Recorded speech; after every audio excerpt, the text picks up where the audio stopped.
you, Mr. Chair, and thank you, Mr. Secretary, for being here. He's actually my constituent. My questions, I had different questions for today, but as you can imagine, in light of everything that has happened, I want to shift my line of questioning because, like you, I was in the classroom when Sandy Hook happened. And like you, I have children who are being educated in this state then and now. In 2020, 3 million teenagers reported having serious thoughts of suicide. Nearly 4 in 10 people in the US are now reporting symptoms of anxiety and depression. Prior to COVID, it was 1 in 10. 1 in 5 young people report that the pandemic had a significant impact on their mental health, and 80% of youth in need of mental health services do not have access in their community. Finally, in 2019, no state met the student to social worker ratio for 1 social worker to every 250 students as recommended by the National Association of Social Workers. There's a lot of conversations being had about where we go from here. Last week in this committee, we marked up the Mental Health Matters Act, which included my bill, the Supporting Trauma-Informed Education Practices. My question to you, Mr. Secretary, is what are the plans of the department to address the mental health needs of not only our students, but of our educators who are not prepared and should not be expected to deal with this type of trauma, and also to better prepare them to identify red flags and changes in behavior and have the resources and the support when they try to report those things? Thank you, Congresswoman Hayes. And I appreciate the work that you're doing to really lift up the importance of trauma-informed schooling and providing real professional learning opportunities for teachers to really develop those skill sets, to look for those flags, as you call them, to make sure that students are getting the help that they need. We appreciate in the omnibus the $90 million for mental health supports. And in this budget proposal, we are proposing not only funding for additional school social workers and psychologists. I'm very proud to say that the American Rescue Plan dollars have increased the number of school psychologists and social workers. So thank you for the support of that.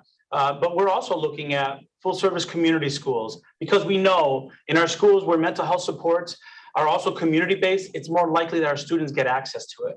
We really want to, and as a educator in Waterbury, you knew it's really important that children have access to mental health supports as a foundation of their learning, and that it's destigmatized so that there's various pathways to mental health supports. I appreciate the statistics that you shared, and for us at the Department of Education, we're really looking at mental health access as a pillar of how we reimagine schools. And we've asked the American Rescue Plan funds to be used for that, and we're expecting with our budget that it can also promote better strategies across the country.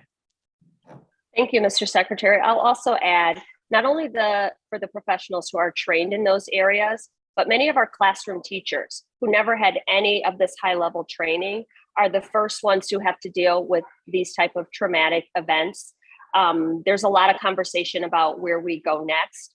And I was discouraged by the fact that many of my colleagues on this committee voted against supporting trauma-informed education practices, voted against many of the mental health bills that we brought forth to this committee. And as we go forward, that has to be a part of any comprehensive strategy that we have. My other question was actually about Title IX. And I appreciate the answers that you gave and your commitment to supporting all of our students, because I don't know how you single students out until there's a critical mass. I know that there will be coming up, there's going to be a reevaluation of the way of Section 504 with regulations regarding students with disabilities. Can you tell us how you plan to engage all families as part of the decision-making process in that area? Yes, thank you very much for that question. And I certainly agree, before I get into that, the importance of classroom teachers and making sure our teacher preparation programs understand trauma-informed instruction is critical. Those connections are critical. Yes, we have an opportunity here to listen, to engage families of different backgrounds, people who have had good experiences with the 504 process and people who feel that that didn't work for them. And as an educator myself, I've seen examples where it seems like the program, the implementation of it doesn't work the way it's intended. So our agency is aiming to have a very wide net of stakeholder engagement. to make sure that whatever we put forward has the input of those families and students that we serve. Thank you, Mr. Secretary, because the answers will be different than they were 50 years ago. Mr. Chair, I yield back. Thank you.